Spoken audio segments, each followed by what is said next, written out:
So long before the finance minister admitted that Ghana is broke, my guest had already mentioned it, but it took government a long time, but eventually we are here.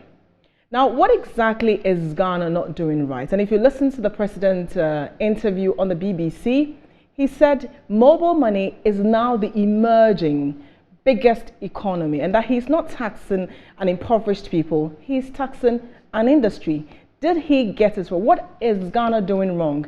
Did the measures announced by the finance minister, will the measures announced by the finance minister really yield any will bring any realistic solution to the problems we are facing? My guest, he's not a politician, he's honest and he's been spot on with his analysis. Joe Jackson, thank you very much for joining us on One-on-One. Thank you very much. It's a pleasure to be here. Right. I want to start, from where the president, before we come to, the finance minister, that on being the BBC interview, he talks about taxing the biggest emerging economy, and these were his exact words.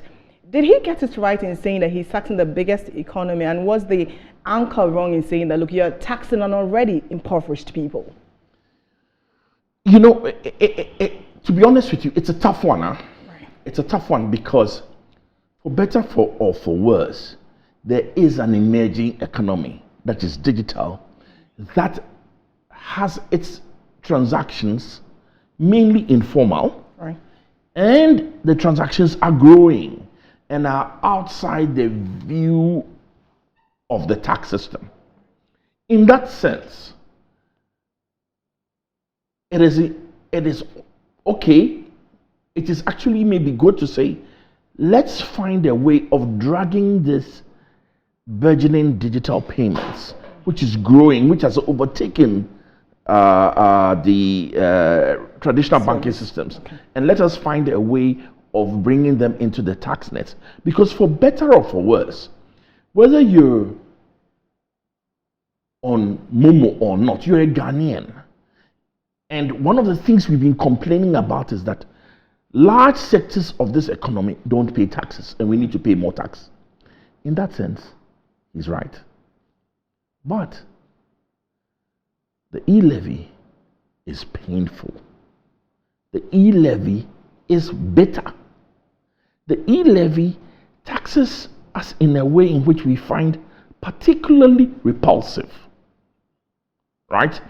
But I also dare say that the backlash against the E-levy is not so much against of course the rate is high and nobody wants to pay that amount, and also, but there's also an underlying thing which says,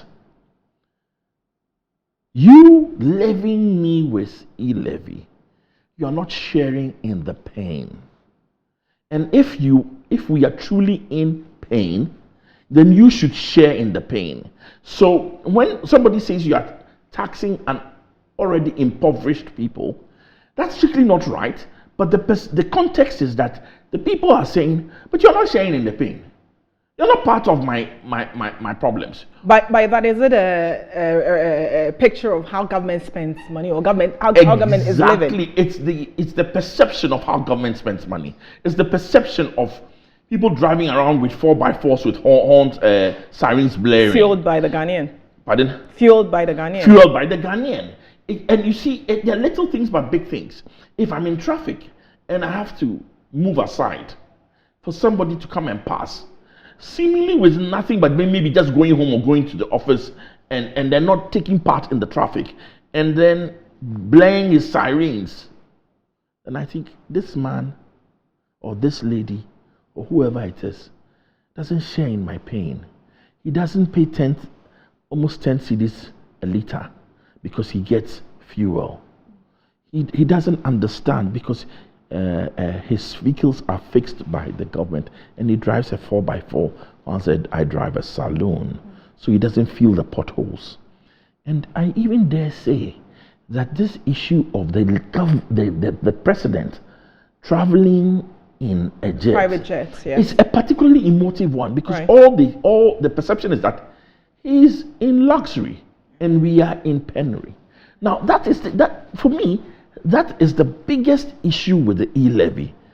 But Because if you say we don't have money, we need to raise revenue, we need to widen the tax net, then we must see you to be cut down on costs. And especially traveling, it's not emergency to be in a luxury private. It's not even so much. Listen, our president may need to travel, and we shouldn't bring down to the president shouldn't travel. Sure, I get. But again, it's the perception of the way he travels.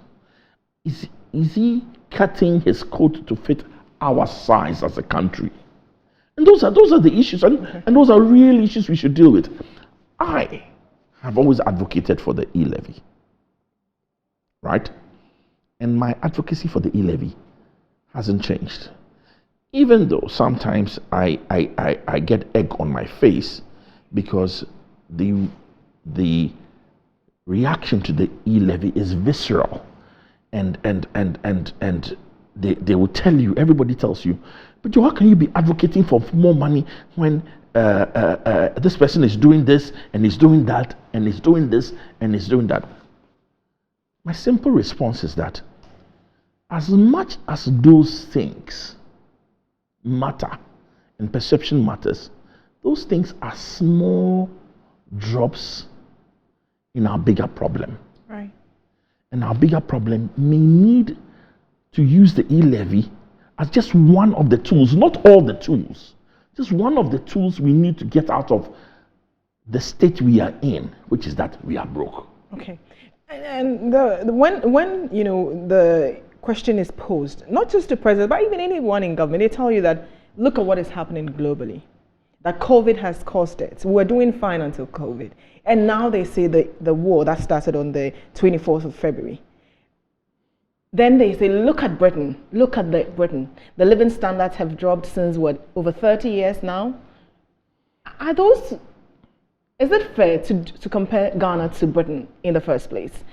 Okay. And to use those excuses, the COVID and the Ukraine, as a justifiable reason why we are where we are? Okay, now, first of all, we've got to understand that globally, almost every country is challenged. That's a simple truth. Ukraine has made things worse. But we can only focus on ourselves. And the question you have right now is this: is my situation worse than other people, or my situation slightly better? And my answer is that our situation is worse. Why is our situation worse? Because we have been living, when we say we are broke, let's bear in mind, it's not because we don't have gold, or we don't have oil, or we don't have this, or we don't have that. It's simply that we have been living above our means. As a country. As a country. We spend more than we can justify by what we earn. And that's why we're asking to earn more. Now, if that is the case, that we are spending more than we've been doing this for years, it's not in the last 3 years. It's not in the last 5 years. It's more like the last 8 years and more.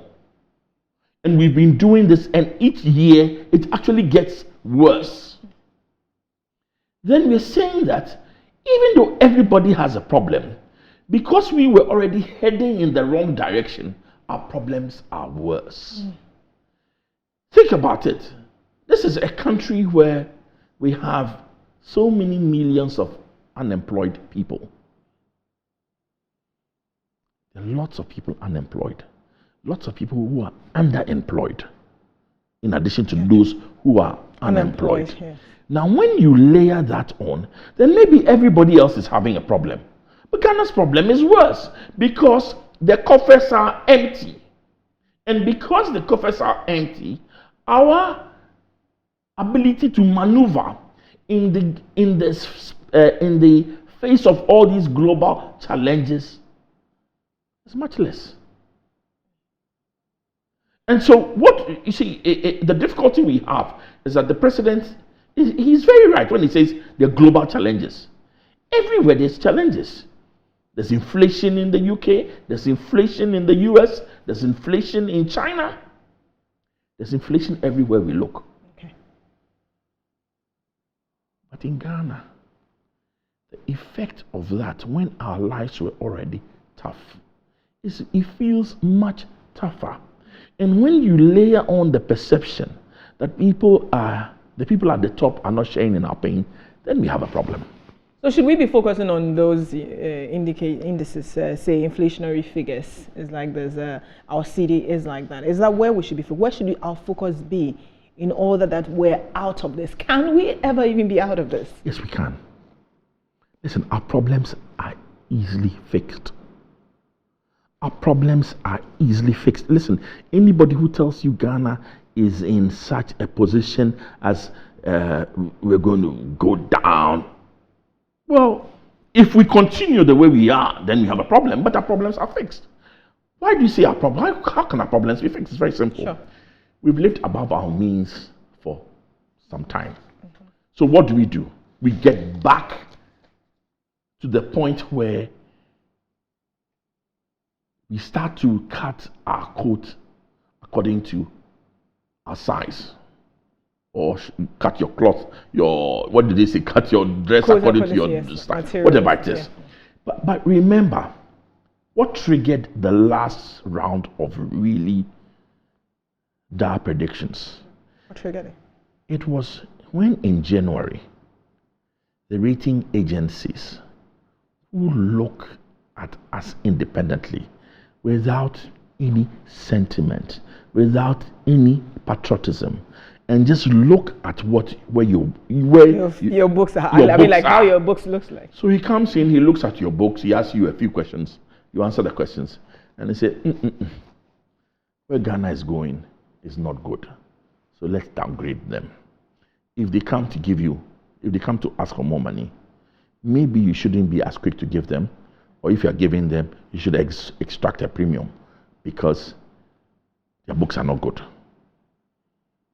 That is, then those of us inside who have been saying, we are living above our means, so we are living above our means, so corruption is killing us, so we are living above our means, so now everybody can see it. Literally, and why has it become so apparent? Because COVID, so already you are in danger. We're in danger, but you've literally maneuvering. It's like now we're drowned. Now everybody can see that the emperor has no clothes. Yes. Right? Yeah. So is COVID true? Yes. Was COVID massive effect? Yes. But did COVID make our long-standing problems now apparent to the whole world? Remember, this doesn't happen just over the COVID. After COVID, when people started recovering, then you see, hey, Ghana, where you are is not good though. That's all. How do we fix this? Cut expenditure. Increase revenue. It's very simple. Isn't that why they introduced the E-levy in the first place? Because they wanted to increase revenue. Exactly, and that's why I've been advocating for the E-levy. Simply because we need to increase revenue.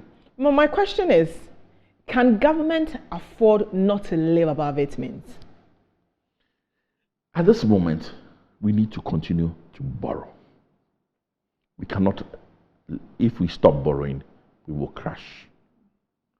So we cannot afford to say, I won't borrow anymore. So you've got to, but you see, you can borrow if people start to see that, okay, Ghana has woken up and has started to fix its things. It's raising more revenue.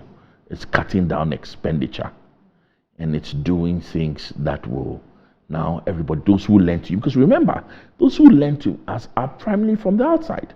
Part of the problem we face now is that nobody wants to lend to us. A lot of the borrowing is not local. A lot of the borrowing was on the Eurobond market. Yes. And even the bonds we sold locally, a lot of them were even in CD denominated, were bought by people living outside who come and buy CD bonds with dollars. Sure. So, can we afford to stop borrowing? No.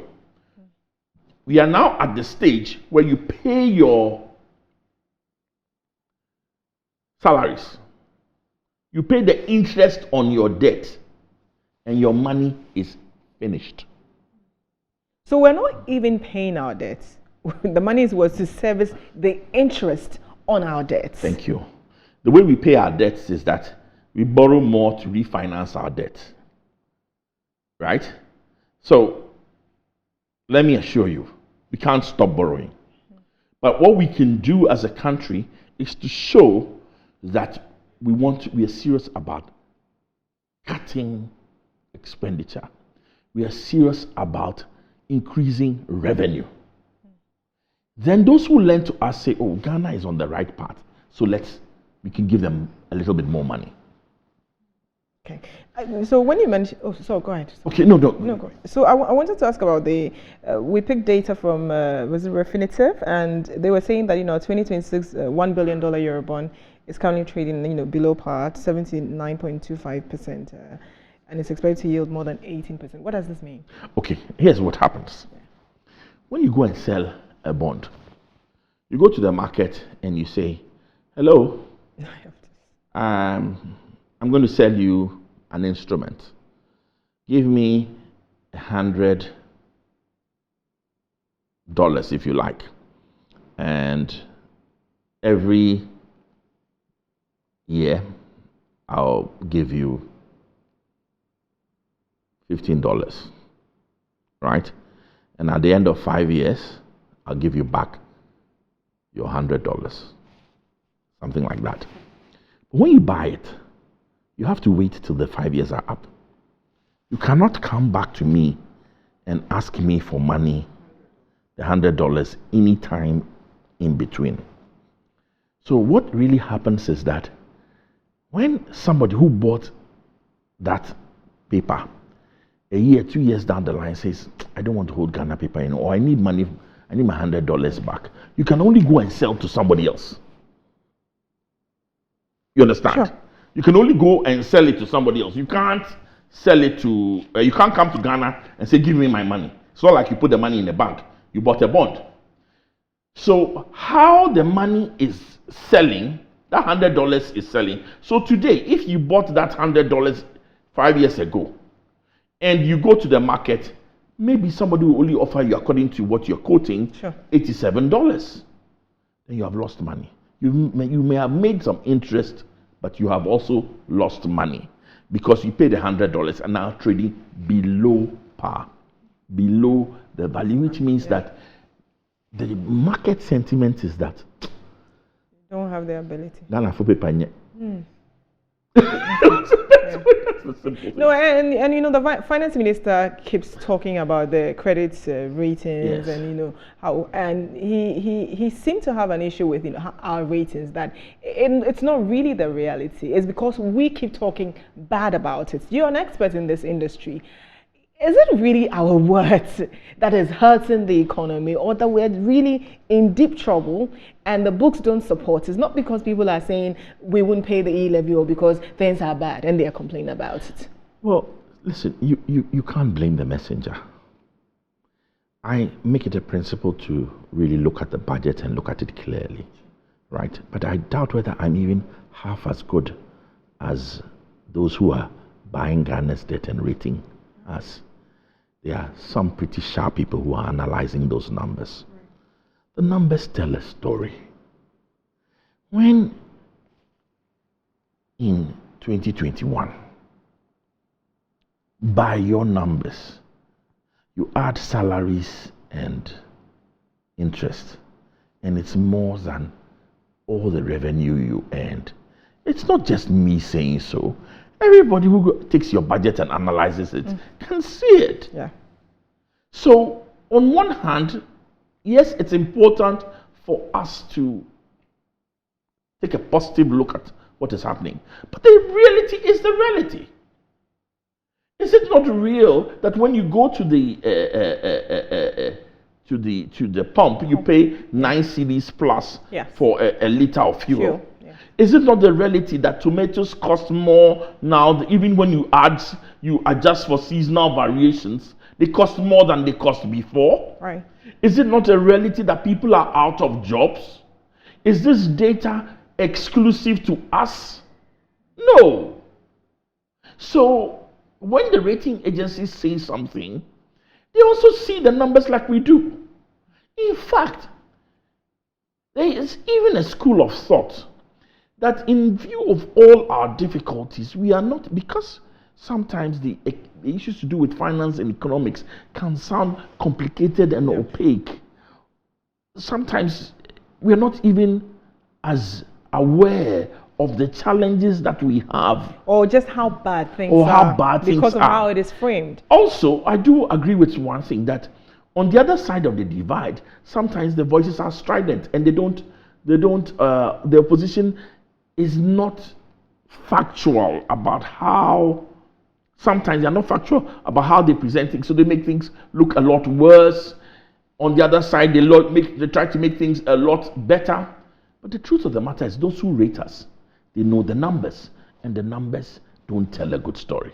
Okay. They are not concerned. Do you think the rating agency is looking at Mr. Jackson, and what Mr. Jackson is what the rating agency is going to look at? We will look at what's the real figure. What the numbers are. Yeah. And remember also that the rating agency actually give the government an opportunity to respond. It's not as if they rate you without telling you what happened. They come to you and they say, this is what I think is happening. Do you have a different story to tell? Then you tell your story. Then they say, no, the story is, I don't like it. Okay. It's the truth. Right. And yesterday, COPEC, the consumer, what's it called? COPEC, they determine or predict fuel prices. They look at what's happening in the price build-up, and they are saying that fuel price could go up again if the city is not stabilized. I mean, by 30%. They've been spot on, in previous ones when they say we'll hit 11. Okay. Yes. Now, maybe this is the time before we even talk about COPEC. Right. COPEC, yeah. to talk about what the Minister of Finance said. Is it 10 days or so yeah, ago? So I was building to that point, okay. like about the measures that they have put in. Okay. They are cutting fuel coupons by some 50%. Reducing travels. All those. Looking at where we are, the kind of things we're faced. Are these, first of all, what did you make of the measures, first of all, and then we'll come to the impact of that? All right. I looked at the measures with two lenses. Right. One lens was to say there's a perception that the people who manage this economy are enjoying, whilst the rest of us are suffering. Right. And remember that that's one of the issues I have. That's why there's a backlash against the E-levy. Sure. So when I look at that lens, then I also look at another lens, that the numbers in the book are bad. So you got to do two things.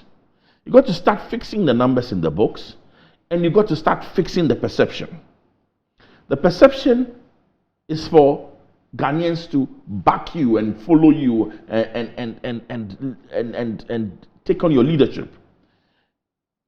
The numbers are for those who give you money to say, okay, you are really trying to fix your problem.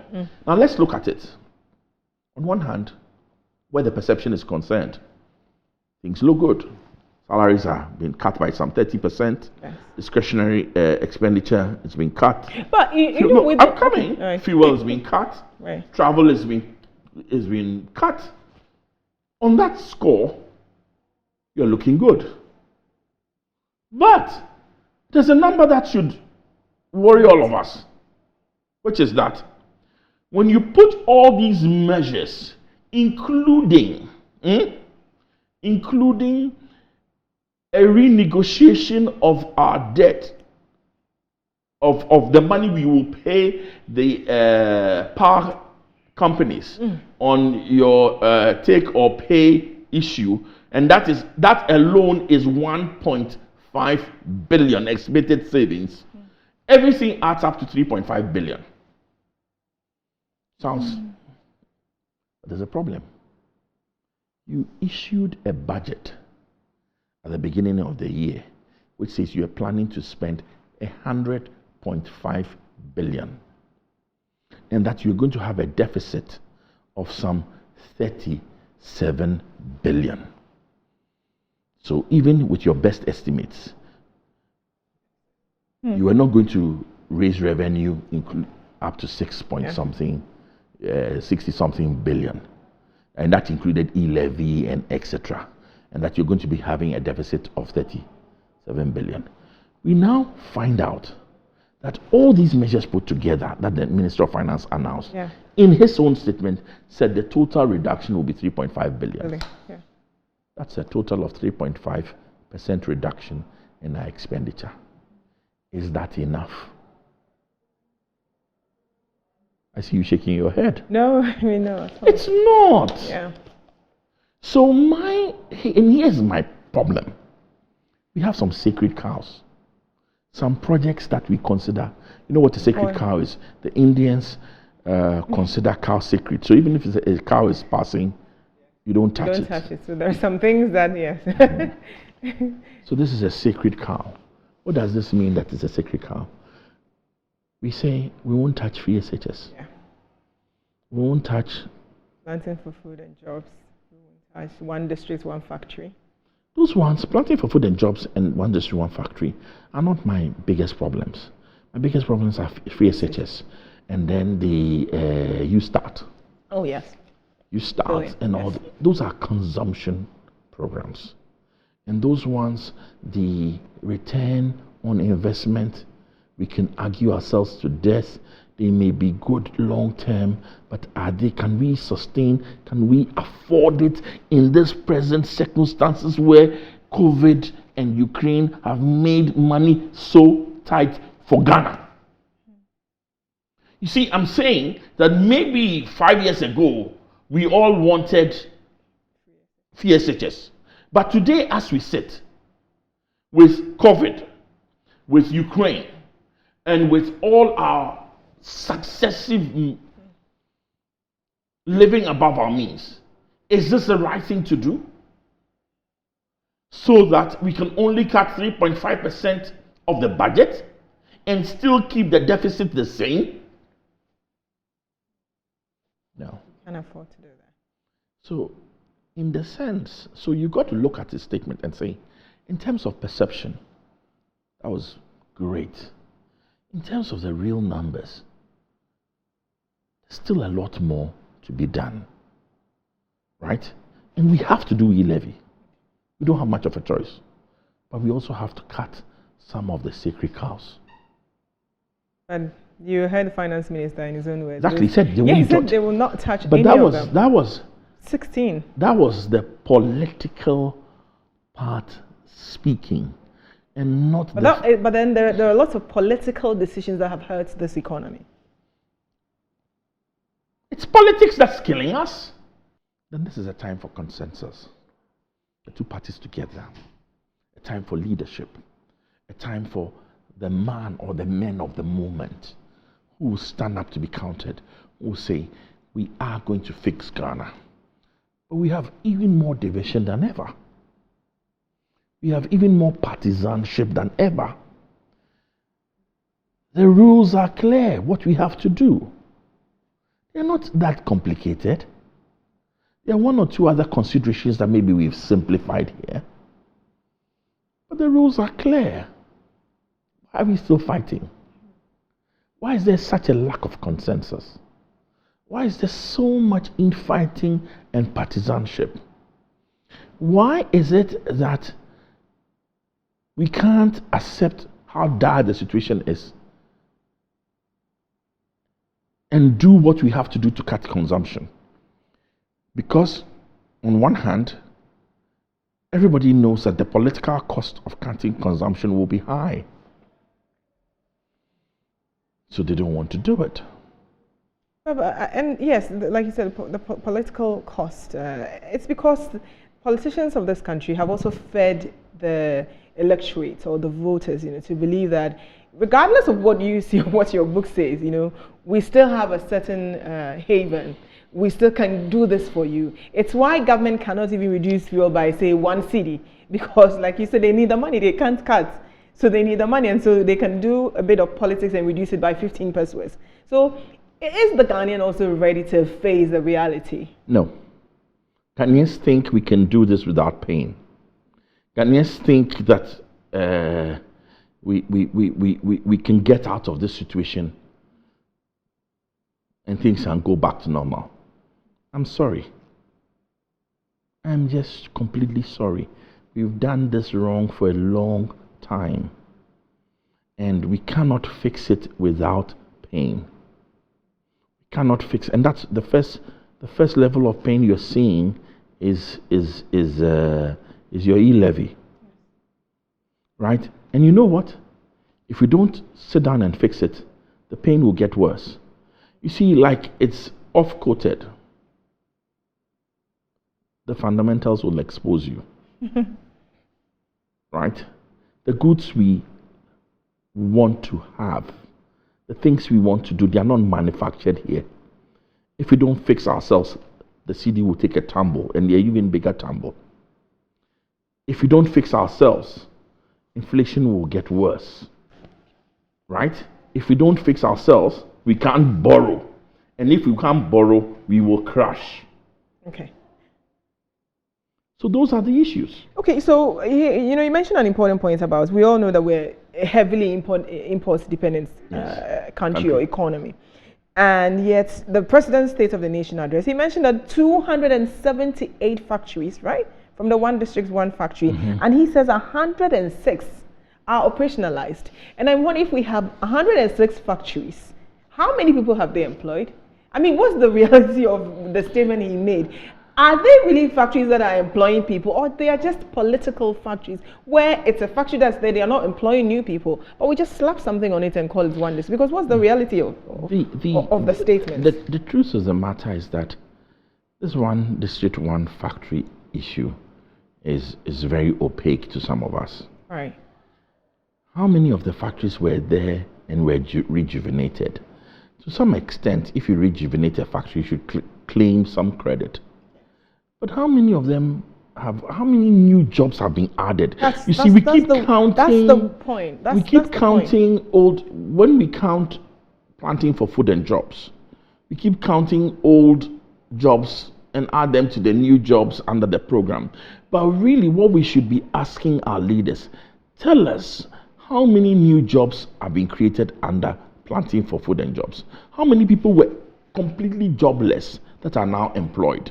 How many people have been employed by a factory, right? So if the factory was already operating and it had employed 50 people, and under 1D, 1F, it's now employing 150 people. That's additional 100. That's an additional 100. But you can't keep counting the same numbers again. And once you do that, the numbers get murky. And of course, so it almost seems as if the numbers being quoted, can we work with it? Can we feel it? Or it's just, again, the politics at play?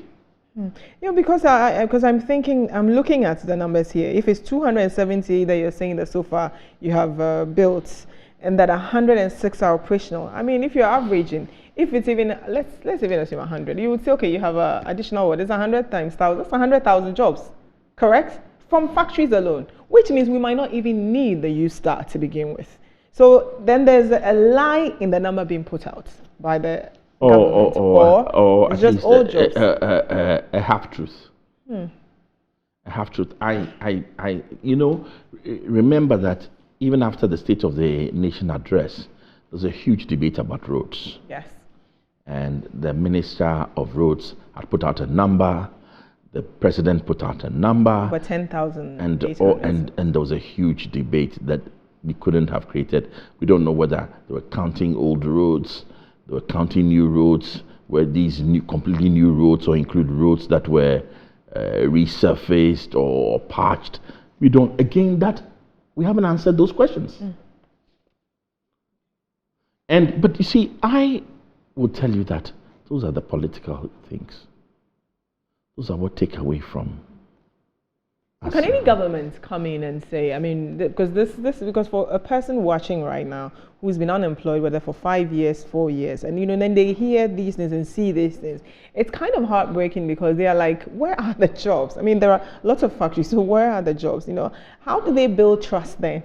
In anything that government says, whether this government or next government or previous government. But I'll tell you one thing: the government can't create enough jobs. And when the Minister of Finance went to UPSA and said to them that there are no jobs for you in the public sector. He used an expression, it's full. Yes. It was being... The wage bill is full. The wage bill. It was being absolutely honest. And it is only the politicians who keep presenting us with this perception that the government can create jobs. The government doesn't create real jobs. Where are the NAPCO individuals? They pretended to work, we pretended to pay them, and we are now back in square one. The government it's not about the government creating jobs. It's about the private sector creating jobs. It's about SMEs creating jobs. It's about micro businesses creating jobs. It's about the agri sector creating jobs.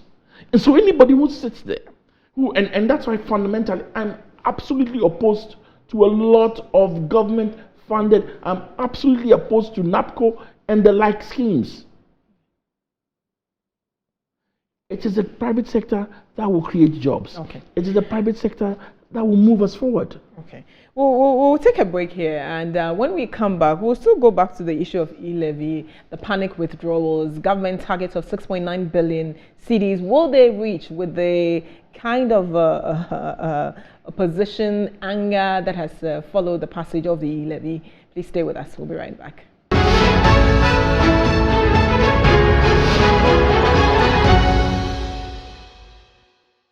Back to one-on-one. We're still continuing my conversation with Mr. Joe Jackson, and he's been very blunt. Always, speaks truth because he has no political interest. He cares about the Ghanaian, and seeing that our economy is back on track, where we can actually create real jobs, not the jobs that the politicians claim they have created. And yes, we seem to have a lot of unemployed youth. I think we're hovering around 20%. But if we're supposed to look at people who are underemployed, perhaps the number would actually go up, correct? It would go up because remember that there's a lot of hand to mouth in this economy, and also there's a lot of because we are social beings, we have extended family and etc. There's a safety net that we all give and take, right? And that may mask how bad things are. Okay, so to the E-levy, when the bill was introduced, we understand Momo transaction dropped by some 3 billion. Now, when it was passed, as of yesterday, we're told that it has dropped by some 10 billion cedis. Now, how does that hurt the government's, goal of raising 6.9 billion? And how long do you see this, being sustained in terms of the anger that's followed the passage of the E-levy? Yeah. Okay, now, first of all, people are angry, and so there are going to be some withdrawals, and there's going to be an immediate backlash. After all, when you think about it, the E-levy has not been, it's not been made effective until May 1. Yes. Until May 1. Yes. So, in truth, today, if you send money by Momo, you are not losing anything. Yeah. So, the reaction is clear indication of that there's still anger about the E-levy. The truth of the matter is that E-levy grew not because it was not taxed, but because, not E-levy. The mobile money transaction. Momo grew not because it was not taxed. Convenience. It was convenient.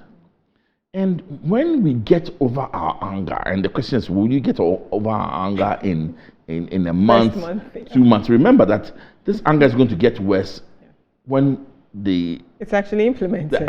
The tax starts to bite.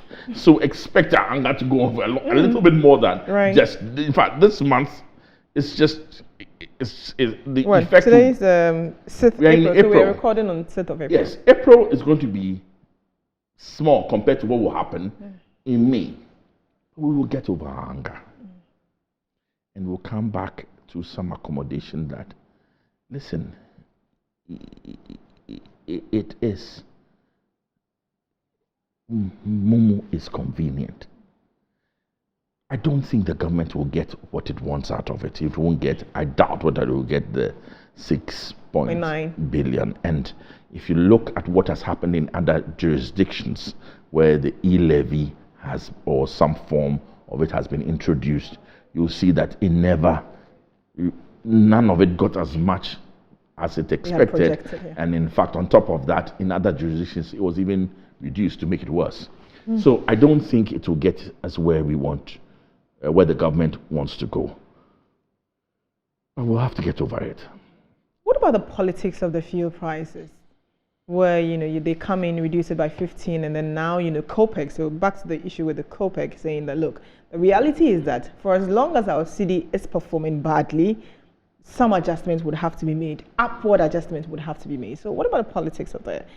You see, first of all, the real issue is that 42% of what you pay at the pump is a tax. That's the real issue, and that alone creates multiple problems and multiple challenges. And we can't afford to forgo that tax because we don't collect enough tax anyway. So that is already a problem. And fuel, even though we export oil, most of our toll doesn't really work. So we are importing all our fuel products, right? So it comes from outside. It's indexed to the dollar.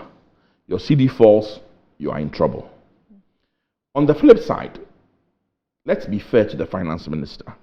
After the measures announced, combined with that of the what was announced by the central bank, the CD has come down to some level. Can it be sustained? We will have to look at it, because it was done by throwing money at the market. It's also another point that I wanted, because we've had this in the past. It's not the first time it's happening, that anytime the city seems to struggle, we tend to put dollars or pump dollars into the system. Yes. Why do we do that? And clearly it's not sustainable. But why do we keep doing that? Okay, in this particular case, let's look at it this way. What happened to the city? It wasn't because there was a what do you call it? All of a sudden, Ghanaians were buying more stuff out of China or Turkey or whatever, or were demanding more. We had more CDs to buy dollars. That's not what happened. What happened was this: that if you look back in January, the rating agencies downgraded us. When they downgraded us, and that's a very important point. In February, there was a Chinese New Year around 1st of February. And the Chinese New Year is very relevant because factories closed down before the Chinese New Year and even closed down after. And because of the supply chain effect, not only in China, but in other countries, they all kind of tend to reduce production.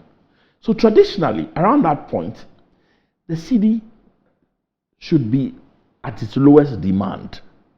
The dollar should be at the lowest demand compared to the city. But yet, at that point, the Chinese New Year, the city was running helter-skelter. So you have to ask yourself what happened. And to understand that, go back to 2017. When this government took power, it did something that at one time looked beautiful. What did it do?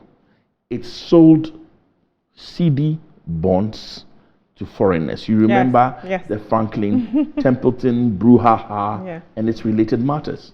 So what did that do? That meant that, on one hand, people were bringing dollar to come and buy CD.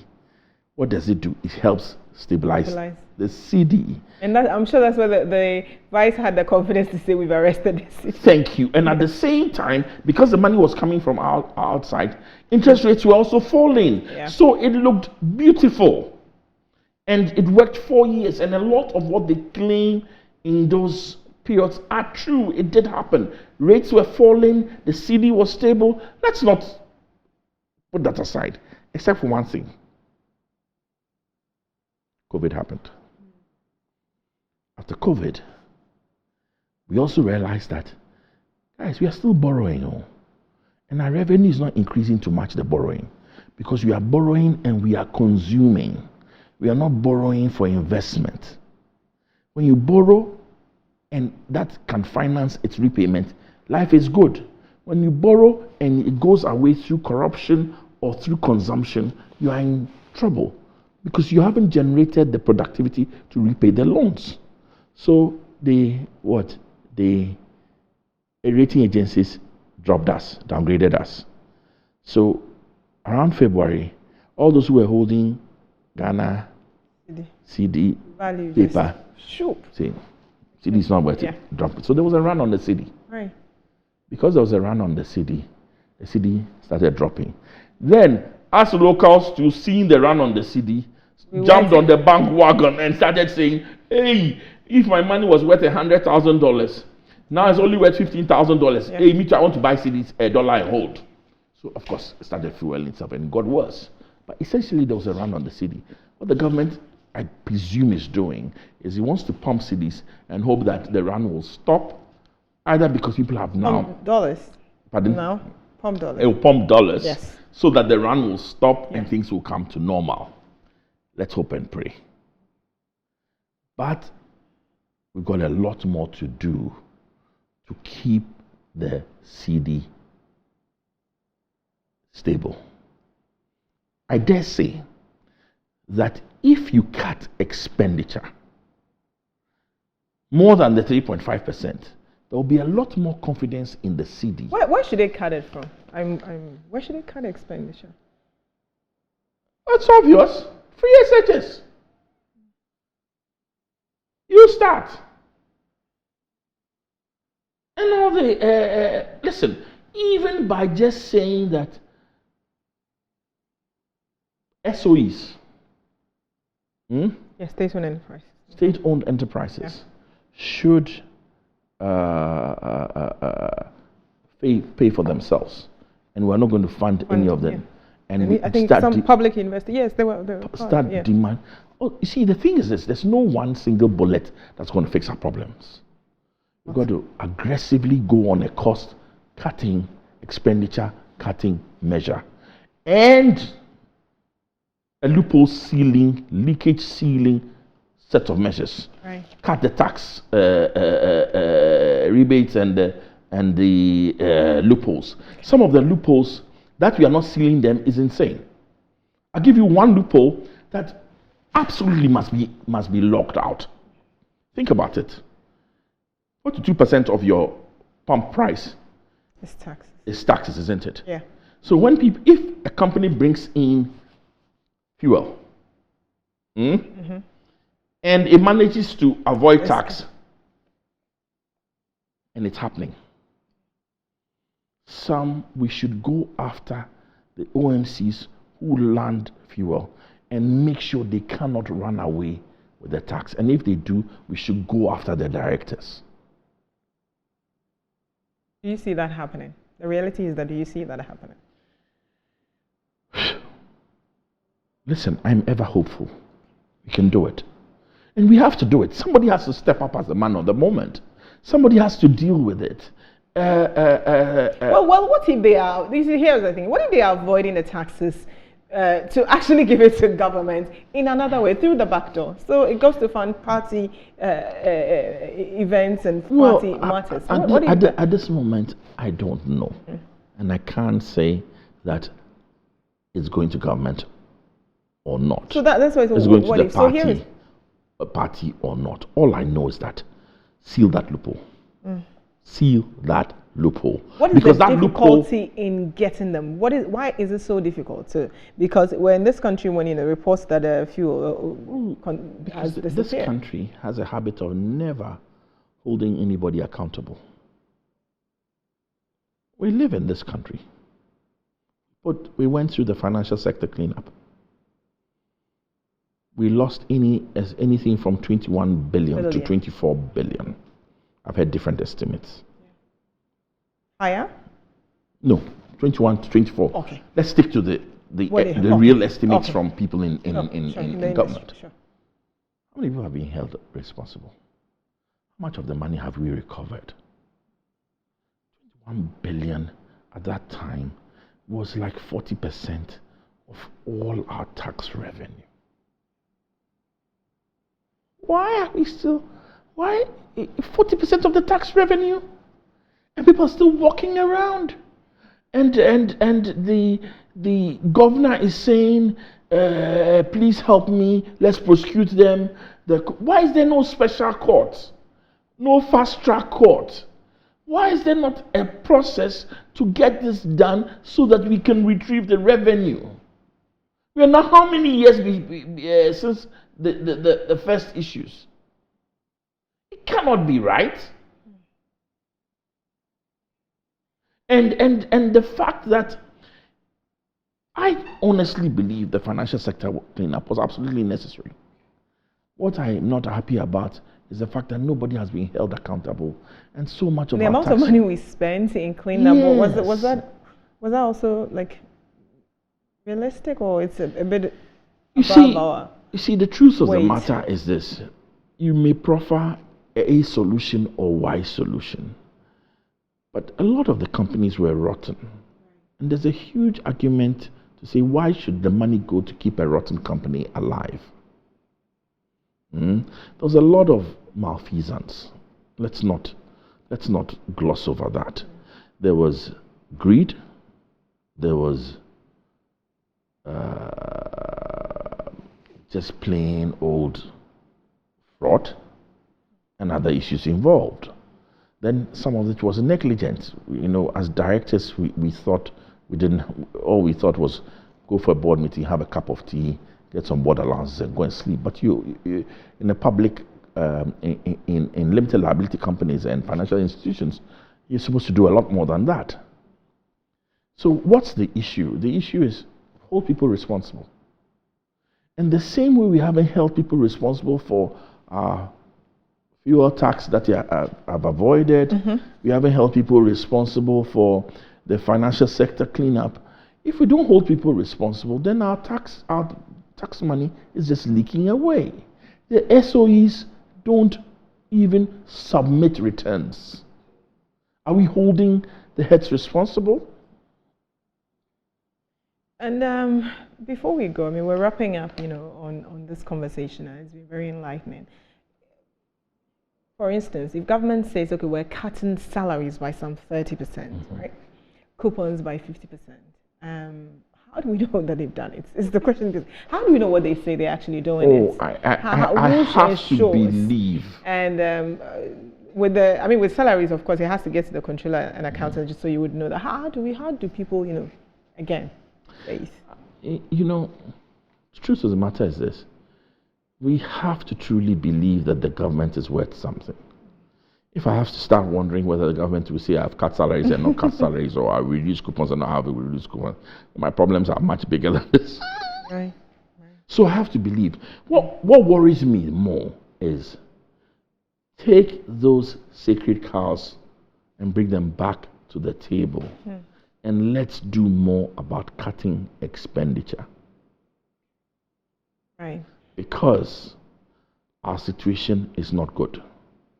And remember that the promises that were made 5 years ago, things have changed. Right. COVID has happened. Ukraine has happened. So let's go back and say, can we sustain those promises? That's the issue.